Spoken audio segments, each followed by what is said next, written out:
Of year where many of us will make a goal to eat healthier, maybe lose that stubborn belly fat. But what if there was another mindset that we should be having? We have Kim Shapira, author of the new book, Is This What You're Really Hungry For? Joining me now to talk more about this. Good morning, Kim. Thank you so much for joining us today. Thank you for having me, David. I'm so happy to be here. Oh my gosh, thank you. So let's start with this. Why do you think there is such an obsession with losing weight and thinness especially? Well, that's a good question. I think that, well, first of all, social media, TV, role models, who people are looking at, what they look like, and then how we want to look like them, really, is the beginning of the problem. And then it takes on a whole life of its own when we start talking to our friends and our peers about what they're doing, and then we start analyzing what we're doing and comparing ourselves. And I think the focus should be solely on ourselves, what's going on with our body, how we're feeling, and we need to tune down all the noise around us. Amen. Yeah. So, of course, as we start making New Year's resolutions and things like that, maybe we're going to the bookstore and we're seeing the section of all the dieting books and all the people who have come before you saying this is what you need to do. So if we, come across the book, This Is What You're Really Hungry For, why should we pick your book up over another one? That's the best question ever. And I think the truth is it's the beginning. It's where you create the foundation for the rest of your life. It's how you take on your relationship with yourself and with food. So wherever you are in your life, at any age that you're at, you've already developed these habits, and now we need to fine tune them so we can build a very solid foundation. So everything we do in the rest of our life has this foundation and won't collapse. And it's super important to pay attention to why you're eating rather than what you're eating. We can't get to the what you're eating until we understand the why. Okay. And how do we get to that why? Yeah, so I use 6 simple rules, and I'm happy to go through them. But the first one is making sure you know where your mind is at all times, right? So if my mind is on what my friend is doing, or my mind is on the holiday party that I'm about to go to, and I'm so freaked out next week on what to eat, or I'm worried about what I ate yesterday, my mind is not here. And so the practice is making sure that your mind is here first. And so then you can go through all the rules and make sure that you're paying attention to how your body feels. Okay, and what are the rest of those 6 rules, and how do they kind of play into our decision making for our relationship with food? Okay, so the first rule is eating when you're physically hungry, and hunger is in your stomach. It's isolated only to your stomach. It's not painful and it's not scary. So we eat when we're hungry. We take our normal portion, we cut it in half, we wait 15 minutes to see if we need more food. This gives us time for that hormone leptin to kind of jump in and say, you're satisfied, you've had enough, giving us time to pause and trusting that we can come back and eat more food in a couple hours. Okay. Rule number 2 is to eat what you love. And the caveat is to make sure that the food loves you back. Okay. Right? Yeah. I was going to say, I love chocolate cake, but I don't know the chocolate cake loves me back.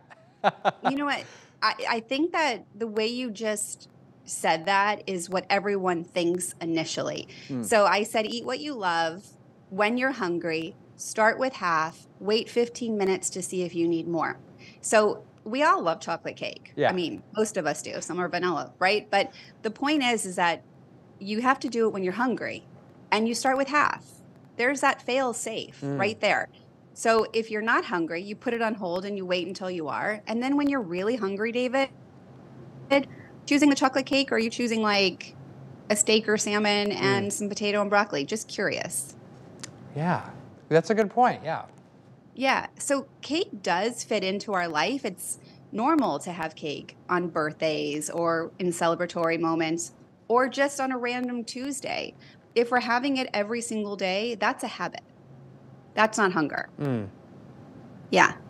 Yeah. Okay. So rule number 3 is to eat without distractions. And so this is where you're finding your mind is really important, because we have so many emotions. We actually have new emotions every 90 seconds, excuse me. Wow. And what happens is any one of these emotions can cause some discomfort in our body. And that discomfort will signal our mind to say food is a great idea.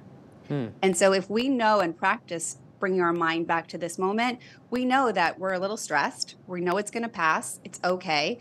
And we still eat when we're hungry, not because our mind is telling us it's a good idea. Yeah. Okay. Rule number 4 is 10,000 steps every single day. Rule number 5 is to get at least 8 cups of water every day. And rule 6 is to get at least 7 hours of sleep. And each one of these is super important, and I would say not negotiable in taking care of your body. You know, you're talking about, getting moving, making sure you're staying hydrated, getting enough sleep. Which, you're talking to us here on a morning show where we wake up at 1:30 and we're here at 3 and things like that. So, sleep can be hard for some people, especially maybe those who work overnight. So, how do you recommend some people get to that point? Because it can be challenging for some. Yeah, I would think night workers, it's really actually, they're the asterisk, right? They're the ones that have the most difficulty living a balanced life and working in the night, as you're saying. And so I think the best thing to remember is that you need a solid 7 hours of sleep. The average American gets 6.5. So we need a solid 7 hours of sleep. But more important than that, it needs to be consistent. So we have what's called a circadian rhythm, which tells our body how to function and how to manage things in all things throughout our day. And we have this master clock. And so if you can get on a regular sleep schedule and get your 7 hours, it doesn't really matter what those 7 hours are, truly. It's just consistency. And that actually helps you really be more resilient in all things and lower inflammation in all things. And when we have high inflammation, we have lower motivation. So we make poorer choices.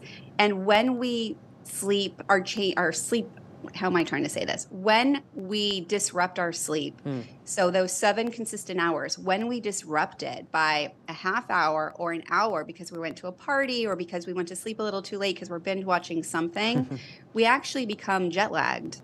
And so we're a little tired and we start getting into this bad cycle of this 1 hour jet lag. Or sometimes again, that inflammation causes lower motivation. So we start having extra caffeine, or maybe we're making poor food choices, or maybe we're not going to get our 10,000 steps that day.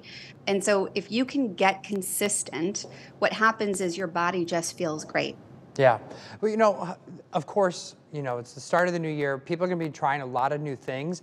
And I think as Americans, sometimes we want that instant gratification. We want to see those results right away.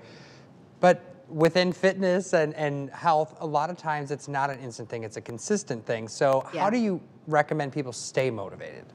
Yeah, I'm not about fast results. I'm about longevity and sustainability and progress over perfection. So we're not looking for an end date. I'm looking for an ongoing situation, and I'm hoping to inspire and influence people to change their minds from these short-term diet plans and these little quick fixes, because we want to have long results. So we want to think about how we can find joy in the journey and not looking at the destination truly.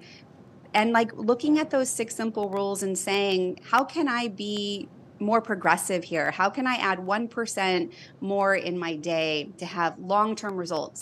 My motto, I would say, is to be beach ready all year long, not just for the summer, right? So changing our mindset. Okay. Although this book is new, you're not new to this field. Talk a little bit about your experience. Yeah, that's interesting. I've been around for about 27 years. I have a private practice, and so I've seen a lot. And the truth is when I got out of graduate school, I immediately started putting people on diets because I learned right away that these foods or weight loss, so to speak, is really going to change the way that we have our metabolic regulation and disease state. And so in order to reduce our risk of all diseases, we needed to lose weight and help our body metabolize things. And what happened was my clients were losing weight, and then they decided that they couldn't keep doing what they were doing. And so I realized I was failing and I needed to change courses. And it's really interesting because everybody knows kale is healthy, but they're not eating it. And Right. so there goes that eat what you love, make sure the food loves you back rule. When we can start applying that rule and stop labeling food as good, bad, healthy, unhealthy, I should, I shouldn't, what happens is we start moving forward and giving ourselves permission to eating food and seeing how the food affects our physical bodies. And then when we realize, oh my God, that's making me, feel sick. I'm getting heartburn from that, or I'm getting gassy or bloated or constipated, whatever it is, then we start recognizing, I don't think that that food's the right choice for me. When we're stuck in thinking a food is healthy, we're not open-minded to seeing how the food is affecting us because we just know it's healthy, but we don't realize it might not be for us. Okay. And where can people find your book? They can find it everywhere. So it's available everywhere, thankfully. Oh, I love that. Well, Kim, thank you so much for taking the time to join me this morning. I think you have a lot of amazing tips in this book. So thank you so much. Thank you, David, for having me. You bet. And you can find a link to This Is What You're Really Hungry For on our website, WQAD.com.